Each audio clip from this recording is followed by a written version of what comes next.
Olá, eu sou o professor Samuel Lima e hoje eu vou conversar com você sobre a contabilidade gerencial como uma oportunidade de mercado nos próximos anos para o profissional de contabilidade. Eu peço que você abra o seu slide, no slide número 2, onde nós trazemos um gráfico em que mostra a posição do Brasil em relação à quantidade de horas gastas para calcular impostos pelas empresas. O Brasil é o país onde se gasta mais tempo, onde nós gastamos em média 1.958 horas por ano para calcular impostos, enquanto o segundo lugar é a Bolívia com apenas 1.025 horas. Então nós podemos ver que no Brasil as empresas gastam muito tempo para calcular esses impostos. Isso acaba tornando o contador brasileiro como um mero cumpridor de tarefas do fisco. É importante ressaltar que o contador ele aproveitou uma oportunidade, então, naturalmente, não é algo ilegal, não é algo ruim, é apenas uma oportunidade de mercado que o contador aproveitou. Porém, eu considero isso algo muito perigoso, porque o contador, a profissão de contabilidade não nasceu para calcular imposto. Obviamente, a contabilidade é uma ciência que estuda o patrimônio, em que a sua principal função deveria ser o auxílio na tomada de decisão.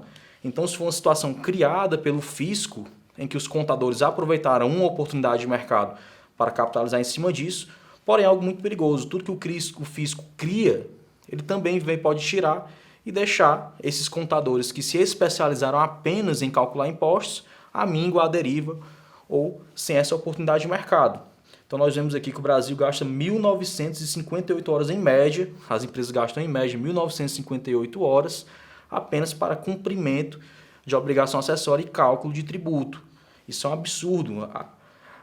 O quinto colocado é a Índia, que gasta apenas 275 horas. Então nós podemos ver que nós somos totalmente diferentes do restante do mundo. Então algo está errado e nós vamos ter uma grande mudança nos próximos anos que vai impactar diretamente a profissão de contabilidade. Agora no nosso slide número 3, a gente fala sobre o futuro em que haverá um novo perfil profissional. Nós temos uma proposta de reforma tributária que defende uma simplificação de impostos. Nessa nossa aula de hoje, nós não vamos tratar tecnicamente sobre essa reforma tributária, eu vou apenas citá-la como um dos fatores que vai influenciar essa oportunidade de mercado para os próximos anos, onde a demanda por cumpridores de obrigações acessórias diminuirá substancialmente. Então, aquele contador que tem essa função de cumprir com obrigações acessórias e calcular impostos, ele vai ficar para trás, porque ele não vai ter mais essa necessidade como ela é atualmente. Essas 1.958 horas serão reduzidas drasticamente. A maioria dos tributos, principalmente aqueles que incidem sobre o consumo, que são aqueles que têm a maior quantidade de obrigações acessórias, como o PIS, a COFINS, o ICMS, o IPI, o ISS, esses tributos deixarão de existir, serão substituídos por um novo, mais simples, sem obrigações acessórias, onde não terá essa necessidade do profissional para cumprir com essas obrigações. Então essa demanda artificial que foi criada pelo governo, ela deixará de existir. E o contador que atendeu essa demanda durante tantos anos, ele terá que se reinventar e buscar uma nova maneira de se inserir, de se localizar nesse mercado. Então nós já temos algumas propostas de reforma tributária que tramitam no Congresso Nacional, na Câmara dos Deputados e também no Senado. Então o contador deve se inserir nesse debate para que ele faça parte dessa mudança e não fique à deriva, esperando o que vai ser decidido, para então ele se inserir no mercado e se posicionar. Podemos ver o nosso slide 4, onde nós falamos sobre como devemos nos preparar para o futuro. Eu cito aqui o primeiro item, em que precisamos fazer parte do debate. O contador atualmente ele parece não perceber que a sociedade está mudando. Ele continua com um foco voltado apenas ao cumprimento de obrigações. Logicamente é importante que isso se mantenha, que o contador continue cumprindo com essas obrigações enquanto elas existem, porque nós assumimos a responsabilidade de cumprir com essas obrigações. Isso também acaba gerando um certo risco, o risco de pagarmos multas, de sermos punidos, penalizados, caso não venhamos cumprir isso com a decência, com a correção que é necessária. Então, porém, é muito pouco face ao que podemos entregar. A nossa profissão é uma profissão muito valiosa. Nós temos uma ferramenta muito importante, a ferramenta gerencial, que é decisiva e pode dar um ganho de competitividade para as empresas, e essa ferramenta não pode ser desperdiçada, que é o que vem acontecendo. O contador está desperdiçando uma grande ferramenta por conta da grande quantidade de obrigações que temos que cumprir, e esse cenário tende a mudar. Com a mudança nesse cenário, nós temos uma grande oportunidade de colocar a contabilidade gerencial à frente da nossa profissão. No item 2, nós falamos também que precisamos agregar mais valor. Isso é interessante ver que existem muitos profissionais falando de uma espécie de contabilidade consultiva, né? Na verdade, toda contabilidade é consultiva. Eu não conheço nenhuma contabilidade que não seja consultiva. Esse novo termo vem sendo utilizado por conta dessa distorção que foi criada pelo próprio fisco, estabelecendo muitas obrigações acessórias, onde o contador se transformou em um mero cumpridor de obrigação acessória para o fisco, como eu falei. A nossa função principal, que é a função consultiva, ela ficou secundária. A maioria das empresas de contabilidade, dos profissionais de contabilidade que são empreendedores, estão focados em cumprir com obrigações ao invés de entregar a contabilidade consultiva, de entregar aquela ferramenta para a tomada de decisões gerenciais. Então nós precisamos passar a entregar soluções para os negócios e o profissional de contabilidade precisa mostrar que não é mais aquele portador de más notícias, aquele que entrega as obrigações, os débitos, os passivos, aquilo que a empresa precisa pagar para o governo, entregar a folha de pagamento que ele precisa pagar para os funcionários, mas também aquele que é uma ferramenta que serve para o bom andamento daquela entidade. O terceiro item que nós citamos é utilizarmos a modernidade ao nosso favor. É muito comum nós vermos profissionais que estão reclamando de um tal serviço que é cobrado a preço de banana, a R$ 79,00 por mês, quando na verdade aquele serviço é apenas um mero cumpridor de obrigações acessórias. Então aquele serviço mais baratinho, que vem a cumprir apenas essas obrigações que muitos contadores se revoltam, reclamando do nosso código de ética, que não está sendo cumprido, aquele serviço com essas mudanças de cenário, a mudança da sociedade e o fim dessa demanda pelo cumprimento de obrigações, aquele serviço tende a evaporar porque ele não consegue atender à demanda nova da sociedade, que é a contabilidade como ferramenta gerencial. Então, utilize a tecnologia e a automação ao seu favor. Se você tem uma forma de produzir dados mais precisos através dessa robotização, dessa automação, utilize isso como forma de ferramenta gerencial, porque essa contabilidade simples de cumprir obrigações e entregar as más notícias para os seus clientes, ela tende a deixar de existir. E a quarta atitude que nós devemos tomar para nos inserirmos nesse cenário, para nos prepararmos para esse novo cenário, é nós fazermos parte do processo decisório das empresas. É nesse momento em que entra a contabilidade gerencial, onde algumas técnicas e ferramentas são de fundamental importância para auxiliar no caminho a ser seguido, seja antes de iniciar ou com o próprio negócio em andamento. Estamos aqui para mostrar a você algumas ferramentas para que você venha a fazer parte dessa mudança. A transição tende a durar 10 a 15 anos, então nós temos um bom tempo para nos prepararmos, nos adaptarmos e colocar a contabilidade em um novo patamar, onde ela vai ser bem vista para a sociedade, o contador não vai mais fazer parte das páginas policiais, e nós poderemos entregar mais valor para as empresas, como deve acontecer e como deveria estar acontecendo no nosso cenário atual. Já no nosso slide de hoje, nós trazemos aqui uma das principais participações da contabilidade gerencial, que é a participação no planejamento estratégico das empresas. O planejamento estratégico ele define as metas e os objetivos a serem traçados pela empresa, sempre voltados para o longo prazo, e é feito pelos dirigentes da empresa. Podemos ser realizados, inclusive, em empresas que já existem. Nada impede, obviamente, e é inclusive recomendável que seja feito um planejamento estratégico antes de iniciar a sua empresa, durante o seu plano de negócio. E o contador ele tem que se inserir, porque ele tem a ferramenta poderosa para auxiliar na elaboração desse planejamento. Então, o planejamento estratégico nele é avaliar a situação presente ou o cenário atual do mercado, onde são montados cenários alternativos prováveis para o futuro. E uma das ferramentas utilizadas é a própria demonstração do resultado, que é uma demonstração contábil, que é produzida por contadores, de forma projetada, com a participação fundamental da contabilidade. Outra ferramenta interessante é a matriz SWOT, que nós vamos, inclusive, ensinar a fazer durante essa nossa palestra. Essa é uma das ferramentas que nós vamos mostrar. Eu vou mostrar a ferramenta SWOT, em seguida vou mostrar a ferramenta SWOT cruzada e também as 5 regras de Porter e o PDCA. No nosso slide número 9, eu trago aqui um exemplo de uma matriz SWOT, que é um elemento gráfico, onde nós temos fatores positivos, fatores negativos, onde os fatores positivos são as forças e oportunidades, e os fatores negativos são as fraquezas e as ameaças, certo? A SWOT é uma sigla inglesa, que significa Strengths, que é força, Weakness, que é fraquezas, Opportunities, que é oportunidades, e Threats, que significa ameaças. Então, trazendo para o português, também pode ser chamado de FOFA, que é forças, oportunidades, fraquezas e ameaças. Então, os fatores positivos, nós temos a força, que é um fator positivo interno, e a fraqueza, que é um fator negativo interno. Então, também é dividido em fatores internos e fatores externos. Nos fatores externos, nós temos o fator positivo, que é a oportunidade, e o fator negativo, que são as ameaças. Então, dentro dessa matriz, nós podemos utilizá-la como ferramenta para os negócios através da montagem desse gráfico, onde nós vamos estabelecer quais são as forças, quais são as fraquezas, quais são as oportunidades e quais seriam as ameaças para esse negócio. Após isso, nós vamos cruzar essas informações, onde a direção terá a condição de estabelecer um plano de ação para que seja supridas essas necessidades, sejam minimizadas as ameaças e sejam potencializadas essas oportunidades.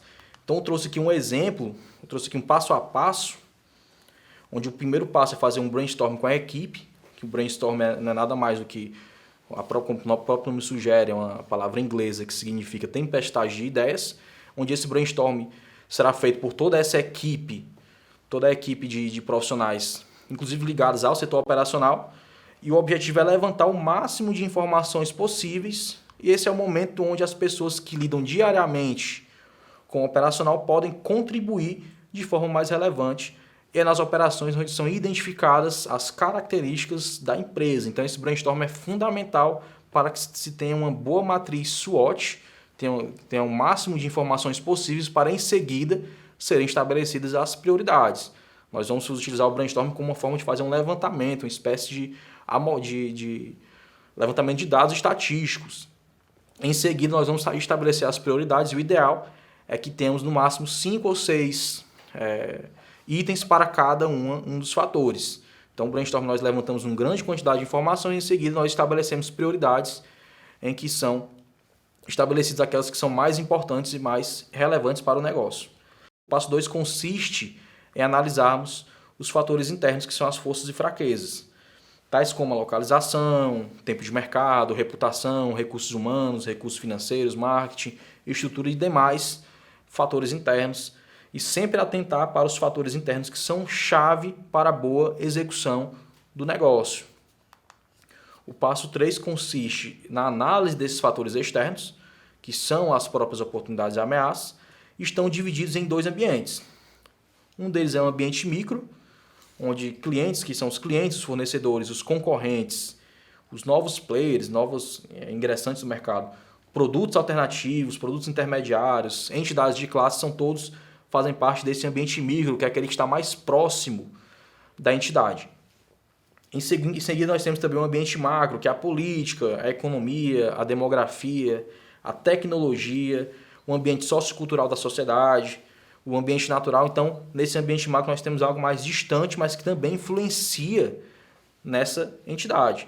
Nós podemos citar, por exemplo, na nossa classe, a questão política e econômica que influencia diariamente na nossa classe. Cada obrigação acessória que é criada influencia diretamente na nossa profissão e está no nosso ambiente macro. Então, também deve ser elencado, deve-se olhar para esse ambiente mais distante do negócio das empresas. O passo 4 consiste na montagem da matriz, que deve ser feita de forma objetiva, sempre selecionando aquilo que é mais relevante e priorizando o que terá mais impacto para o projeto. Então, o passo 4 é justamente a forma que você vai montar a matriz como um gráfico, e serão elencados esses fatores, que são fatores internos, fatores externos, fatores positivos e fatores negativos, serão distribuídos nos 4 quadrantes ou nos 4 grupos dessa matriz SWOT, e em seguida vai ser feita a grande análise, que é a grande sacada dessa matriz SWOT. O passo 5 é você avaliar a viabilidade do negócio, que poderá ser visualizada a partir desses dados que foram levantados, e a análise pode servir como um alerta de que todo o negócio, o projeto é muito arriscado. Pode ser feita inclusive uma análise SWOT apenas para um projeto específico dentro daquele negócio, para saber se uma linha de produção ela é interessante, se aquele produto é inovador, se ele vai atender à demanda do mercado. É importante fazer isso porque muitas vezes o produtor ou o gerente, o diretor da empresa, ele tem uma visão do seu produto, mas aquele produto não agrada ao mercado. E nós sabemos que quando você cria um produto, você tem que criar um produto para uma demanda da sociedade, não para uma demanda particular sua. Então é muito comum as empresas criarem novos produtos e não entenderem que aqueles produtos não satisfazem a necessidade das pessoas, que é o que deveria acontecer. O produto ele não é criado de forma para um ambiente interno, ele é criado para um ambiente externo. As pessoas da sociedade é que deverão utilizar aquele produto. Não, por exemplo, não faz sentido você criar uma fábrica de casaco de pele no estado do Ceará, que é um estado muito quente. Essa fábrica já vai nascer fadada ao fracasso. Então não faz sentido você criar um produto sem que haja uma demanda, uma expectativa de público-alvo para a compra desse produto, para consumir esse produto. E no nosso passo 6, nós vamos utilizar a SWOT, essa matriz, como estratégia tratando as forças que devem ser potencializadas, as oportunidades que devem ser aproveitadas, fraquezas que devem ser corrigidas e as ameaças que devem ser controladas. Eu trouxe um exemplo que está no nosso slide número 13, onde eu aproveitei o nosso assunto com as mudanças que vão ocorrer na empresa de contabilidade, para as empresas de contabilidade, e eu trouxe um exemplo de uma empresa de contabilidade que deseja fazer a sua matriz SWOT. Eu trouxe no slide 13 as nossas forças e fraquezas. Podemos citar como forças os profissionais especializados que estão inseridos nessa empresa, que são especializados em consultoria empresarial. Temos também como exemplo de força a localização privilegiada.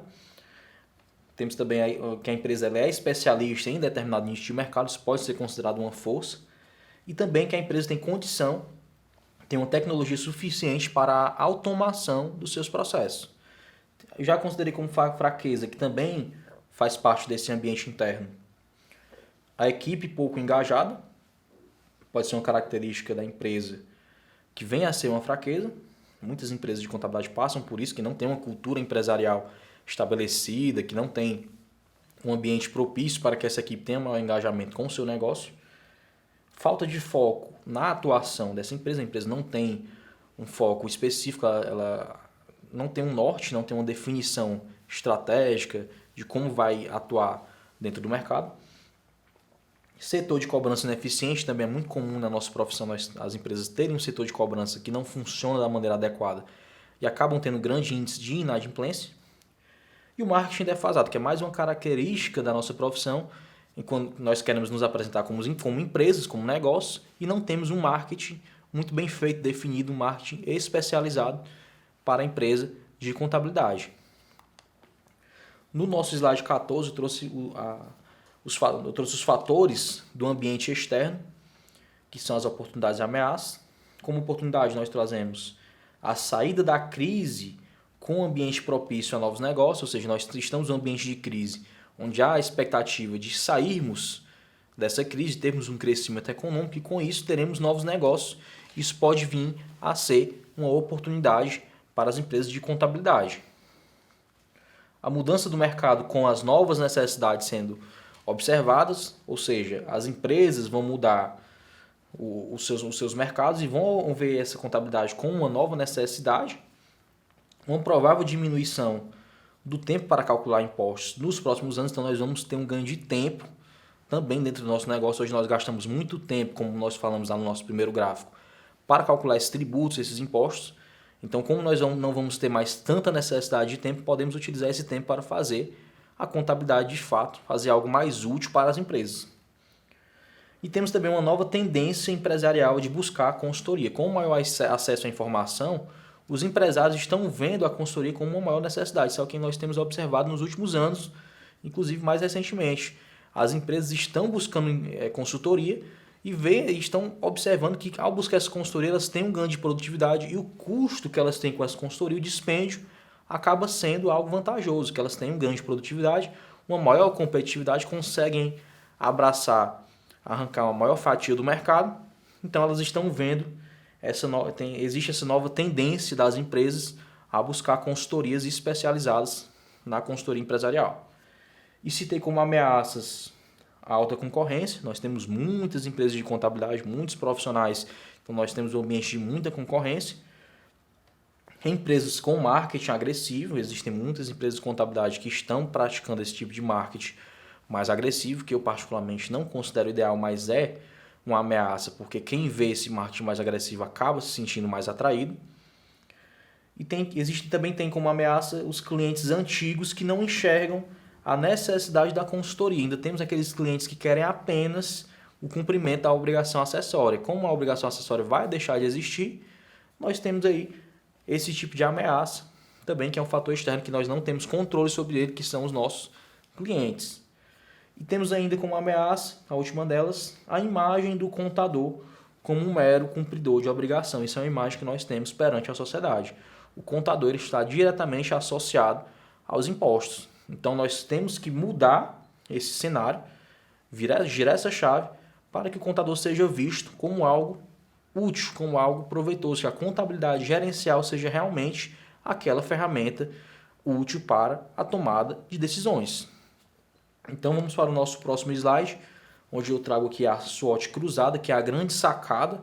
Não adianta nós estabelecermos todos esses itens, todos esses fatores, se nós não utilizarmos eles com forma propositiva. Então, a análise SWOT ela é importante para identificar esses 4 grupos de características, porém, ainda temos a oportunidade de otimizar essa matriz fazendo o cruzamento dessas informações. Então, ainda utilizando o nosso exemplo, eu trouxe aqui um exemplo de estratégia ofensiva, que é quando nós unimos as oportunidades com as forças.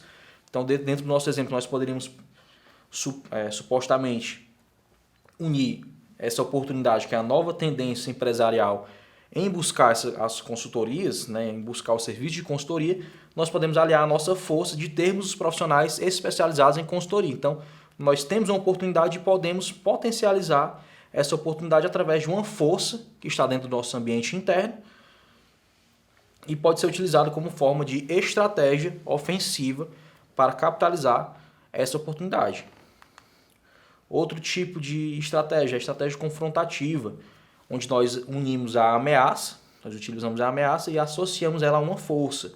Nós temos aí, eu citei como ameaça a alta concorrência e como uma força a automação dos processos. Nesse caso, a automação ela poderia ser utilizada como uma estratégia para se obter um ganho de produtividade e oferecer serviços mais competitivos. Então, a empresa poderia utilizar essa automação, que é uma característica dela, como uma forma de otimizar os seus processos, diminuir o tempo das tarefas, ter ganho de competitividade, ter uma diminuição do seu custo e conseguir ter um ganho de mercado, ser um diferencial no mercado e acabar suportando essa concorrência e ganhando mais espaço. Então nós podemos ver que a SWOT cruzada ela tem uma proposição muito mais ampla do que a SWOT de forma estática.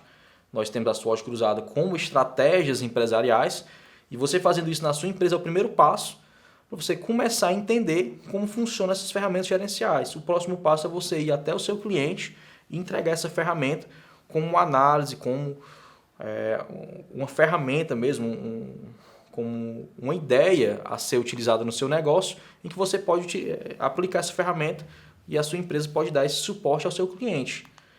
Então, a nossa próxima estratégia é a estratégia de reforço, né, que no nosso exemplo eu trouxe uma fraqueza mais uma oportunidade, que é assim que funciona a estratégia de reforço, onde eu trouxe como fraqueza os clientes antigos que não enxergam a necessidade da consultoria, são aqueles clientes mais arcaicos que acham que o contador precisa apenas cumprir com a obrigação acessória, que ele é autossuficiente, e trouxe a nossa oportunidade, que é a diminuição do tempo para calcular impostos. Nós podemos unir esses dois e traçar uma estratégia de reforço, onde haverá uma sobra de tempo, por conta da diminuição do tempo para calcular os impostos.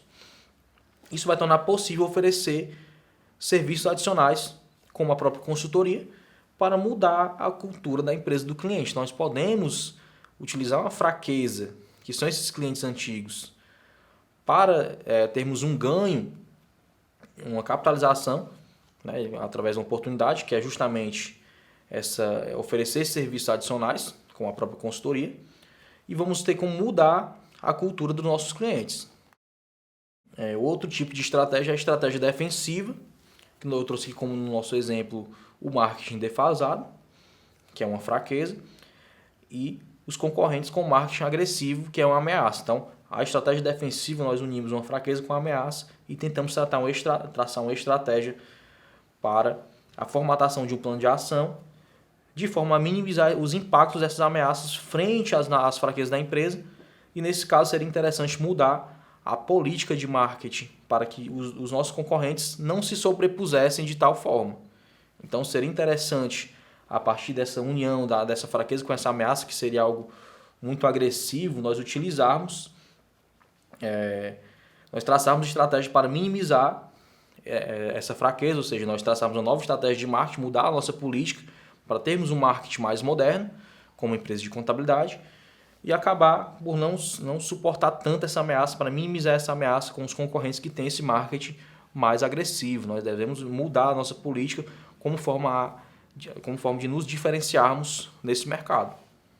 Então nós vemos que temos grandes lições com a matriz SWOT que podem ser inclusive aplicadas aos nossos clientes. Então por que nós não utilizamos essa ferramenta, que é uma ferramenta altamente poderosa, como forma de ferramenta gerencial? Ela está inserida dentro dessa contabilidade gerencial, que são informações aqui qualitativas. Nós também podemos utilizar informações quantitativas para inserir dentro dessa matriz. Então, a partir de agora, os contadores vão ter que utilizar, vão ter que se adaptar a esses termos, essas novas ferramentas, essas novas estratégias, e tem que participar do processo decisório das empresas. Outra ferramenta interessante que eu trouxe são as 5 forças de Porter, que é outra ferramenta muito poderosa. A análise dessas 5 forças serve para definir se o negócio está bem inserido no mercado, se o seu negócio está bem inserido no mercado, e através dela é possível ter uma visão sobre a concorrência, contribuindo para desenvolver o seu negócio. Então, um contador que chega para o cliente com uma matriz SWOT bem elaborada, estabelece essas 5 forças de Porter, ele tem uma grande oportunidade de mercado para capitalizar em cima dos seus clientes. Quais são essas 5 forças de Porter? A primeira delas é a rivalidade entre os concorrentes. Nós devemos definir quem são os concorrentes diretos e acompanhar as estratégias de desenvolvimento desse negócio. Então, quando nós chegamos no nosso cliente, nós sentamos, conversamos e definimos quais são os seus principais rivais, seus principais concorrentes, e quais são as estratégias e o desenvolvimento desses negócios, como é que eles estão se comportando no mercado. A partir dessa força, nós podemos identificar isso. A segunda força é o poder de negociação dos fornecedores, que nós podemos estabelecer quantos fornecedores o negócio possui, ampliando essa quantidade e comparando os preços, qualidade e prazos. Utilizar apenas um fornecedor aumenta o risco inerente ao negócio. Então, não é interessante nós deixarmos essa segunda força de Porter apenas com um fornecedor. Caso o negócio do cliente tenha apenas um fornecedor, nós devemos orientar para que ele venha a ter mais de um fornecedor como forma de diminuir o risco. Vamos supor que esse fornecedor ele quebra, ele não tem condição de entregar mais material, a empresa vai acabar ficando na mão. Então, a segunda força de Porter também é uma força importante, muito relevante para o negócio. A terceira força de Porter é justamente aquela força que fala da ameaça de produtos substitutos. Ou seja, sempre devemos buscar melhorias nos nossos produtos. E tenha em mente que o produto sempre pode melhorar e pode ainda ter um produto inovador que não livra o negócio de ter concorrência à altura. Então, nós termos um produto inovador não vai livrar o nosso negócio de ainda assim termos concorrentes à altura. Então, essa é a terceira força de Porter, que é a ameaça de produtos substitutos. A quarta força seria a ameaça de entrada de novos concorrentes, né? Que é justamente o que o negócio pode fazer para barrar ou dificultar a entrada de novos concorrentes. Como a empresa pode se comportar, estabelecer uma estratégia para se posicionar no mercado, perante seus clientes, para que novos concorrentes não venham a conseguir suportar, não venham a conseguir tomar o mercado que você já conquistou. E a quinta força de Porter fala do poder de negociação dos clientes, onde quanto maior o nível de competição, maior será o poder de decisão dos consumidores sobre as suas vendas. É importante que você venha mensurar esse tipo de poder dos seus clientes. Então, essas 5 forças de Porter podem ser utilizadas sempre aliadas à matriz SWOT, certo? A matriz SWOT de forma cruzada, para que venhamos a utilizar em conjunto como forma de estratégia para as tomadas de decisões. Então, nós já estamos vendo 2 ferramentas que os contadores deveriam utilizar nos seus negócios, inclusive oferecendo para os seus clientes. Essa ferramenta, essas 5 forças de Porter, não se aplica exclusivamente à empresa de contabilidade. Você poderia utilizar ela e oferecer ao seu cliente como um novo produto, né? Além de você entregar as obrigações acessórias que são necessárias, nós ainda devemos cumprir com essas obrigações para evitar o pagamento de multa, para que o cliente não venha a ser penalizado. Então, nós devemos ainda cumprir com essas obrigações, mas utilizar essas ferramentas gerenciais é um diferencial. E mais do que nunca, nos próximos anos, nos próximos 10, 15 anos, como vai diminuir a demanda pelas obrigações acessórias, essas ferramentas gerenciais vão ser aquilo que nós teremos a entregar. Nós não vamos ter mais tanto tempo para calcular imposto, então nós vamos ter que entregar essas ferramentas gerenciais como produto de fato, inclusive como produto principal do nosso negócio. O nosso produto principal não vai mais ser cumprir com burocracia estabelecida pelo Estado. Vai ser cumprir com as necessidades, suprir as necessidades desses clientes, desses negócios, para que eles venham a ter ganho de competitividade. As empresas de consultoria já estão fazendo isso. Já existem empresas de contabilidade que estão observando esse mercado e estão tentando mudar o seu paradigma, quebrar os seus paradigmas e mudar o foco para a contabilidade gerencial, para a controladoria. E o contador que conseguir se especializar nessas ferramentas nos próximos anos, ele vai ter um grande ganho de mercado, uma grande oportunidade de capitalizar isso com os clientes nos próximos anos. Então vamos para a nossa última ferramenta, que é o PDCA, que é uma ferramenta muito simples, porém muito importante.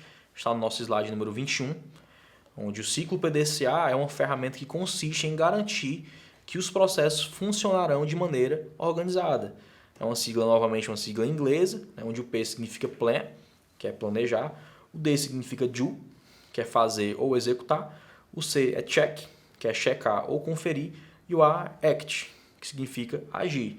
Então, a parte do plan é onde nós identificamos o problema desse processo operacional, e estabelecemos metas para analisar o processo e criar o plano de ação. Então, essa é a primeira etapa do PDCA, é a parte do planejamento, e é muito importante para que sejam estabelecidas regras bem detalhadas, estabelecimento de metas, analisar o processo de forma bem detalhada, bem dinâmica, para que o processo seja bem estabelecido e seja feito um plano de forma organizada.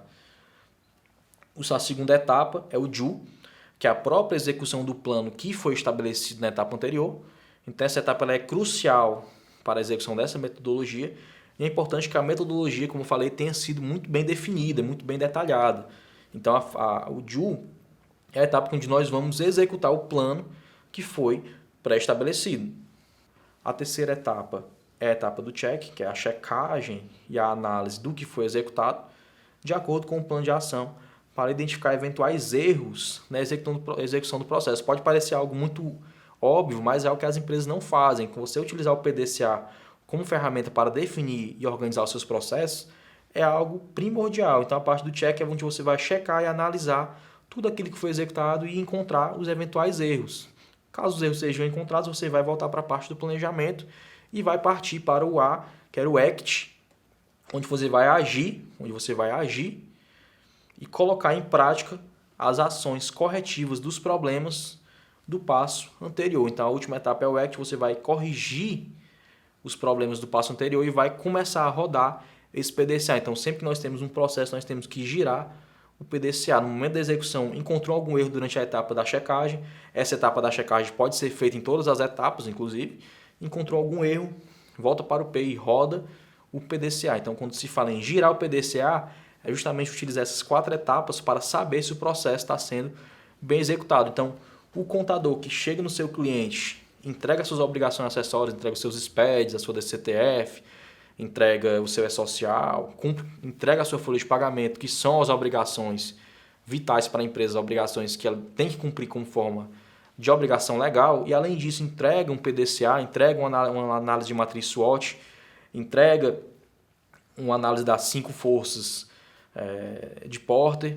O contador que entrega essas ferramentas gerenciais como forma de auxílio na tomada de decisões, que participa do processo decisório da empresa, ele tem um diferencial. E quando o mercado mudar, o contador que começar a aprender hoje, que começar a se adaptar e se ambientar e utilizar essas ferramentas, ele vai ter um ganho de mercado surpreendente quando não for mais necessário cumprir com tantas obrigações acessórias. Obviamente, as obrigações vão continuar existindo. Principalmente nos próximos 10, 15 anos, vamos ter obrigações transitórias, nós vamos ter um caminho a ser percorrido É importante que você se mantenha se atualizando, mas que você não esqueça a contabilidade gerencial como uma nova oportunidade. Então, nos próximos anos, nós vamos ter a contabilidade gerencial como algo a ser muito mais visto, justamente por conta de uma demanda do mercado. As empresas estão vendo a necessidade de utilizar essas informações. Então, o contador ele tem que estar inserido, ele tem que se posicionar para absorver mais essa oportunidade. Assim como nós, quando o governo criou as obrigações acessórias, nos posicionamos para cumpri-las, porque não é objeto de estudo da contabilidade, o cálculo de imposto, foi algo que nós absorvemos, que nós aproveitamos como oportunidade e fazemos muito bem, inclusive. Assim como aconteceu isso, nos próximos anos vamos ter uma nova oportunidade, onde a contabilidade gerencial vai ser mais demandada. Certo? Então, era esse o recado que eu tinha para dar para vocês. Eu agradeço pela oportunidade, espero que vocês tenham gostado e vamos utilizar cada vez mais a contabilidade como ferramenta gerencial para que nós, nos próximos anos, venhamos a ser melhor vistos, para que o contador venha a fazer parte do debate como aquele que entrega resultado, que agrega valor aos negócios. Estamos juntos e obrigado.